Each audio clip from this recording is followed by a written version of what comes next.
Esther répondit. Si le roi les trouve bons, qu'il soit permis aux Juifs qui sont assis d'agir encore demain selon les degrés d'aujourd'hui. Et que l'on parle au moins les 10 fils d'Aman. Et le roi ordonna de faire ainsi. Les 10 fut publié dans Suse. Et on vendit les 10 fils d'Aman. Alléluia. Amen. Dieu a décidé aujourd'hui. Parce qu'il devient déjà faible devant sa parole. Il t'a dit qu'il veille sur ta vie. Et ce matin, il dit encore, il délivre tes ennemis. Fais tout ce que tu veux. Si toi tu demanderas pardon à tes ennemis, faites-les. Mais moi je vais te demander. Je n'aime pas encore que tu souffres. Et comme c'est une place alors que Dieu t'écoute.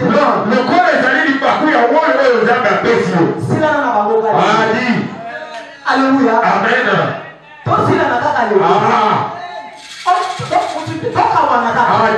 Alléluia.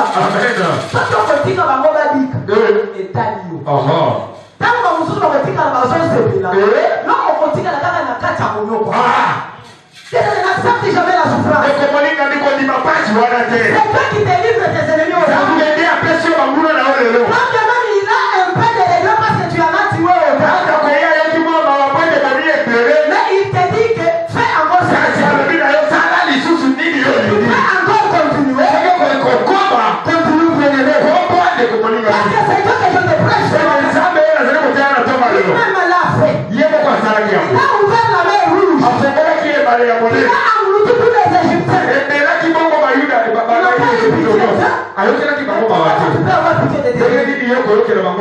J'ai lu dans Juge bien. Samson a déclaré. Il a dit que je ne serai jamais coupable. Si je faisais du mal à ses fils. Il avait secoué les pylônes. Il a dit que toutes les murailles s'étaient écoulées. Il était décédé ensemble avec le multitude.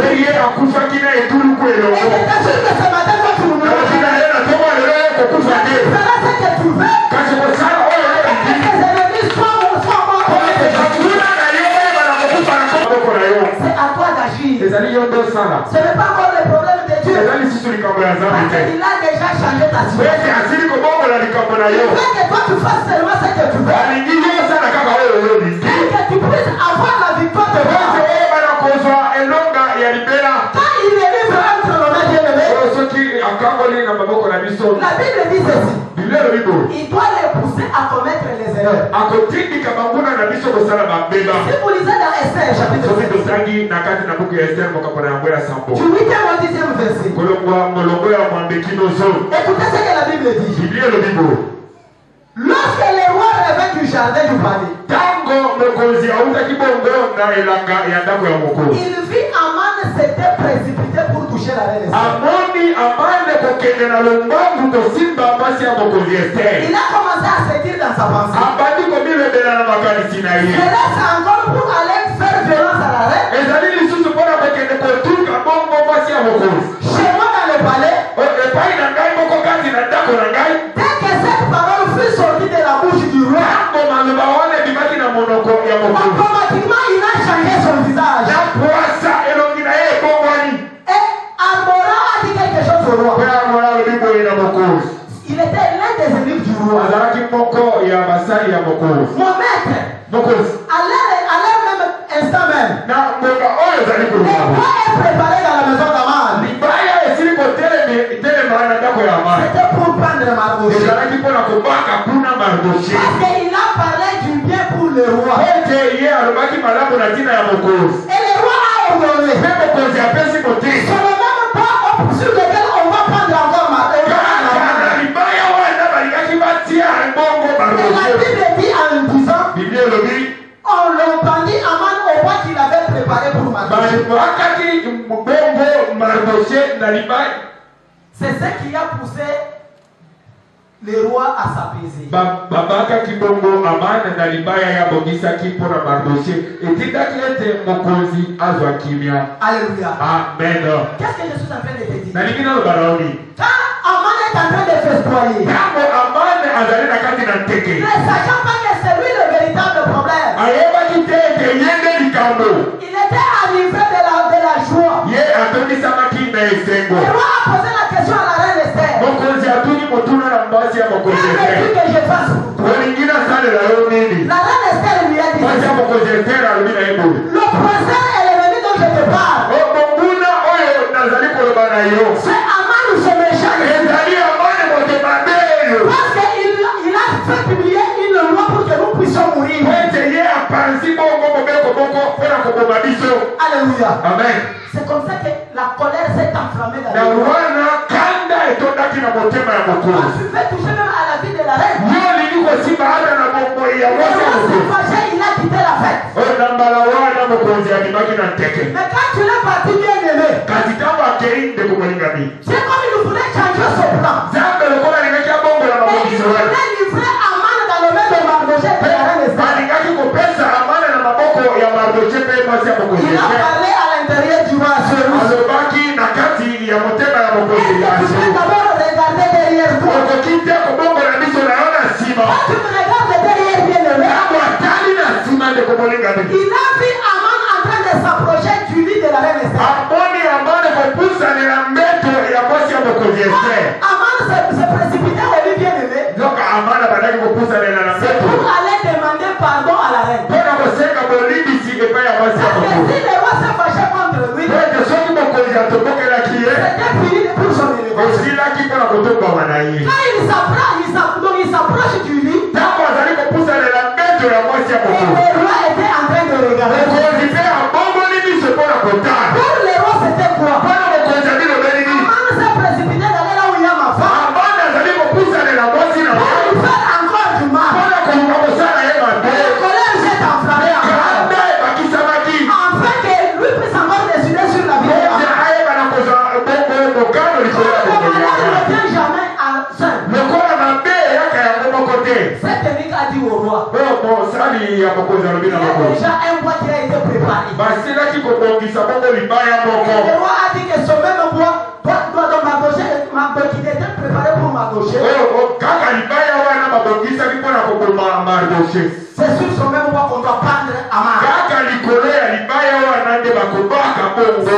pour laquelle je te dis. Quand Dieu livre tes ennemis entre tes mains, il les pousse à commettre une erreur. Il a fallu que Aman demande pardon même à distance. Mais il s'est précipité d'aller là où il y avait quelqu'un qui était intouchable. C'est la raison pour laquelle on a déclaré sa mort. C'est la raison pour laquelle je te dis ce matin. Quelqu'un pousse tes ennemis à commettre des erreurs. Laisse s'approcher vers toi. Mais les chiens de Dieu les regarderont. Et ils seront confondus. Et il va entrer dans leurs erreurs. Ils seront condamnés par la parole de Dieu. Alléluia. Bien-aimé dans le Seigneur. Pourquoi tu dois avoir peur? Parce que Dieu t'a livré tes ennemis. Et ils commettront des erreurs. Et je suis en train de dire à quoi tu te vas à la erreur?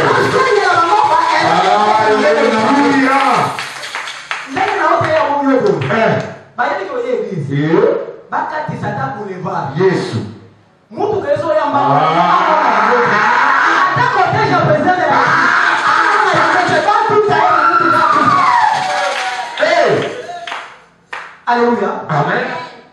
Bisika ya kanisa kenzela ezali. Apo ya tana se akanivu. Apo kana makolo.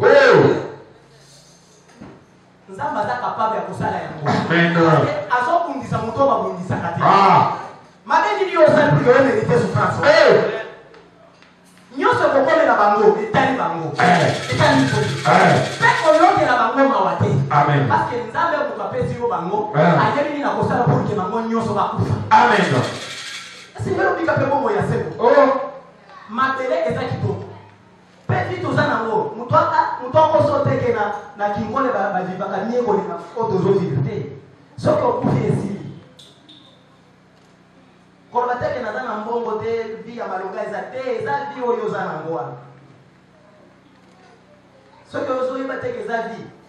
Baluka kaka ata na kati omona ke yo za bien koleka ba mususu. Ko se négliger te. Nzamba zo senga kaka kozala na makasi. Courage ya mutale na ye. Yeba ke lobi na yo eza malamu. Amen. Alléluia. Amen. Ba oba bundisaka yo. Soka na bango ezali. Amen. Alléluia. Kana na kondi makeli tu bazi na yo ezali. Banguna na yo omeli bango kaka lelo. Amen. Bima na yo awa eza kobima na ezali. Alléluia. Amen. Alléluia. Amen. Je suis en train de chuter. Avec la quatrième intervention. La Bible dit ceci. Les interventions de Dieu dans nos vies. C'est face aux menaces de nos ennemis.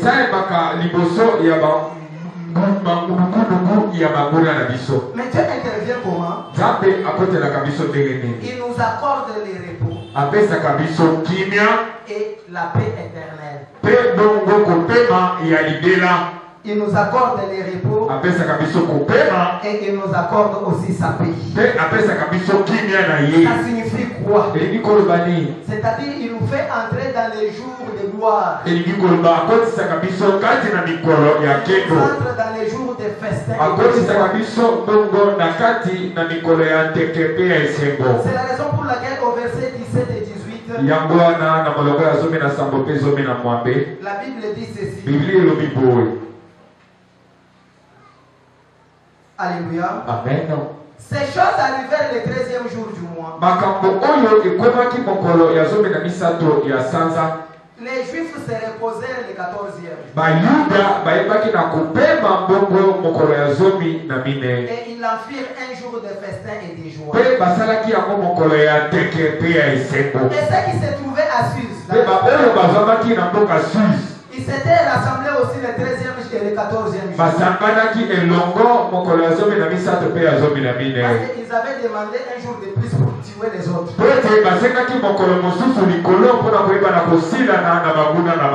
sont reposés le 15e jour. Et ils en firent aussi un jour de festin et de joie. C'est la raison pour laquelle partout étaient les Juifs. Ils ont institué ces jours-là les jours de la fête. La fête que nous appelons la fête de Purim. Pour se remémorer de ce que Dieu avait fait contre les ennemis.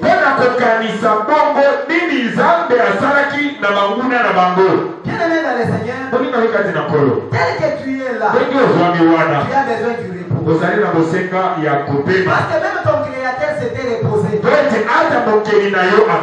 Maintenant, comment le monde peut faire que toi tu sois toujours esclave pour toujours? Même un esclave, il a toujours un jour de repos. Mais comment toi tu ne te reposes pas? Parce qu'on t'a imposé une souffrance. C'est la raison pour laquelle je te classe. Que Dieu t'accorde un repos. Que Dieu t'accorde une paix éternelle. Parce que Christ avant sa mort, il a dit à ses disciples en disant que ma paix soit avec vous. Que personne ne trouble ton cœur. Il est décédé bien aimé. Il est enterré. Après 3e jour, il est ressuscité. C'est la première fois qu'il est apparu à ses disciples. Il est